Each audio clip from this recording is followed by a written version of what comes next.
a aprendizagem dos alunos acaba sendo prejudicada ainda em meio a esse processo todo, né? Ou seja, a gente tem uma equação aí de difícil resolução.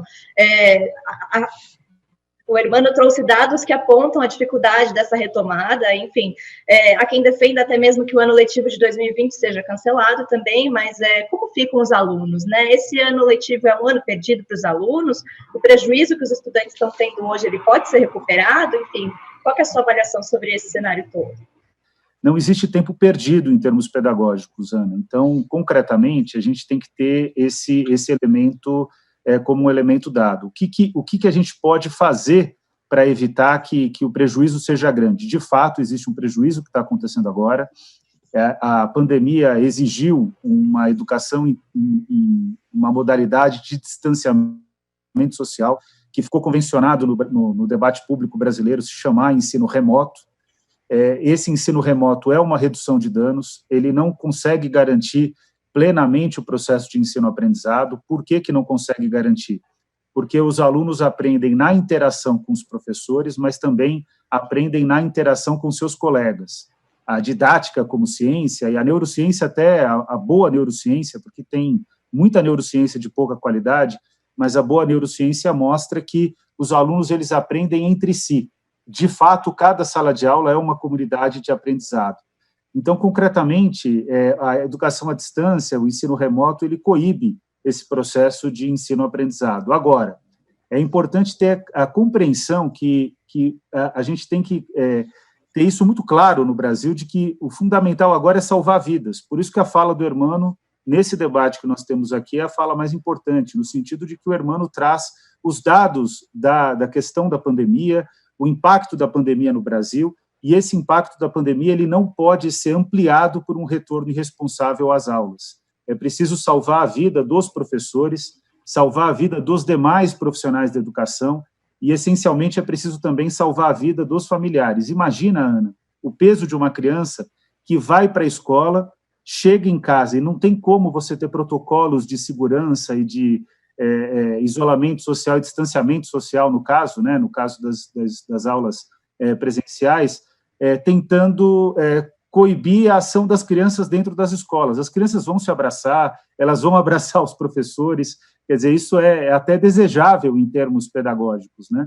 Concretamente não pode. Então, como a gente vai ter protocolos que garantam esse distanciamento social, que eu acho praticamente impossível, e o fato de que as crianças vão voltar para suas casas, moram eventualmente com avô, com avó, ou moram com pais com comorbidades ou com problemas relacionados à saúde, esses pais, esses familiares vão adquirir coronavírus e correm o risco de morte. Então, é uma situação extremamente complicada. A gente tem que ter clareza de que o Brasil também não tem infraestrutura para garantir, dentro das escolas públicas especialmente, o distanciamento social necessário para que esses protocolos ocorram. Então, a gente precisa preservar essencialmente a questão da vida. Em termos pedagógicos, como recuperar esse momento, que é um momento que é de redução de danos? Aí a gente precisa, de fato, ter um planejamento e precisa cumprir com uma agenda que o Brasil nunca cumpriu na sua história, de que é preciso entregar a educação aos educadores. Ou seja, precisa empoderar os educadores na tomada de decisão. A maior parte das secretarias estaduais e muitas secretarias municipais de educação não valorizaram o trabalho dos professores. Eu quero registrar aqui, Ana, que professoras e professores estão tirando leite de pedra para poder ensinar os seus alunos, mesmo nesse momento de pandemia. Nós temos a sorte de contar com professores extremamente engajados em relação à grande parte da carreira docente, de quem exerce a carreira docente. Então, concretamente, é possível recuperar esse momento da pandemia, não existe tempo perdido em termos educacionais. Está aí a educação de jovens e adultos para provar que, em qualquer momento da vida, é possível garantir o aprendizado e todo aluno tem uma capacidade infinita de aprender. Agora, para que isso seja realizado, é preciso que a tomada de decisão na educação brasileira seja exercida pelos educadores e pelas educadoras. Ou seja, a gente tem falado muito, Hermano, que é preciso colocar a ciência da saúde à frente da tomada de decisão na pandemia, e eu concordo com isso.